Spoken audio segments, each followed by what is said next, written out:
Hello viewers, আসসালামু আলাইকুম। মোমো তৈরি করব, এর জন্য চিকেন কিমা করে নিয়েছি আর মরিচ, পেঁয়াজ, আদা, রসুন, ধনিয়া পাতা। আর এখানে আটা বা ময়দা দিয়ে বানাতে পারেন। আমি একটু সামান্য লবণ, সয়াবিনের তেল আর একটু গরম পানি অ্যাড করব আটার ডোটা তৈরি করার জন্য। ডোটা তৈরি করে রেখে দিতে হবে কিছুক্ষণ, কারণ এটা রেস্টে থাকলে আটাটা অনেকটাই নরম হবে, মোমোগুলো অনেক সফট হবে, ইভেন খেতেও ভালো লাগবে।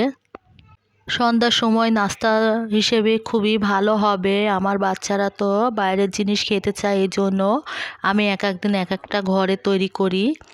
আর এখানে সয়াবিনের তেল দিয়েছি, তেলটা একটু গরম হলে এর মধ্যে পেঁয়াজ কুচি দিয়ে দিব। পেঁয়াজ কুচি একটু লালচে করে ভাজা হয়ে গেলে এর মধ্যে এক এক করে মশলাগুলো দিতে হবে। তো দেখুন, এখানে আমি পেঁয়াজটা দিয়েছি। আর বাচ্চাদের খুশি করার জন্য আপনারা নিয়মিত এক এক দিন এক একটা রেসিপি করবেন, ওরাও খুশি হয়ে যাবে।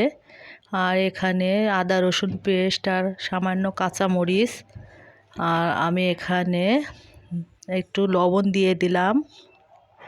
লবণ দিয়ে সামান্য নেড়ে মাংসর কিমাটা দিয়ে দিয়েছি, একটু ভাজা ভাজা করব। আর ধনিয়া পাতা কুচিটাও দিয়ে দিলাম। এটা এর সাথে মিক্সড হতে হতে একটু নাড়তে হবে অনবরত। নেড়ে আমি ভাজা ভাজা করে ঝুরঝুরা একটা কিমা তৈরি করব পুর হিসাবে ব্যবহার করার জন্য।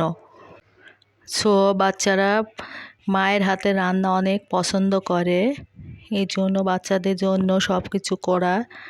আর এখানে আমার এর কিমাটা রেডি হয়ে গিয়েছে, অনেকটাই সুন্দর হয়েছে। আর এখন আমি মোমোর জন্য লেচিগুলা করে নিব, করে সুন্দর করে ওর মধ্যে পুরটা দিয়ে ফুলের মতো ভাঁজ করে করে মোমোটা দেখেন বানিয়ে নিচ্ছিলাম। দেখতে অনেকটা সুন্দর হয়েছে আমার মোমোগুলা। আর এটা বাসায় আপনারা অবশ্যই ট্রাই করবেন। শীতকালে এটা খেতে অনেকটাই ভালো লাগে। আর আমি সবগুলা বানিয়ে ফেলেছি, এখানে অনেকগুলাই বানিয়েছি।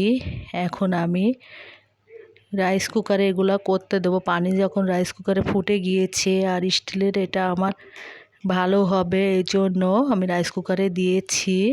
এখানে এক এক করে সব মোমোগুলা বসিয়ে দিচ্ছিলাম। আর এটা দেওয়ার আগে অবশ্যই একটু তেল ব্রাশ করে নেবেন। এই তো আমার হয়ে গেল মোমো। আমি এখানে ঢেকে দিব, এটা 15 মিনিট ঢেকে দিতে হবে। আর সমস্ত হয়ে গিয়েছে, আর আস্তে আস্তে এগুলো আমি উঠিয়ে নেব। এখন পরিবেশনের পালা।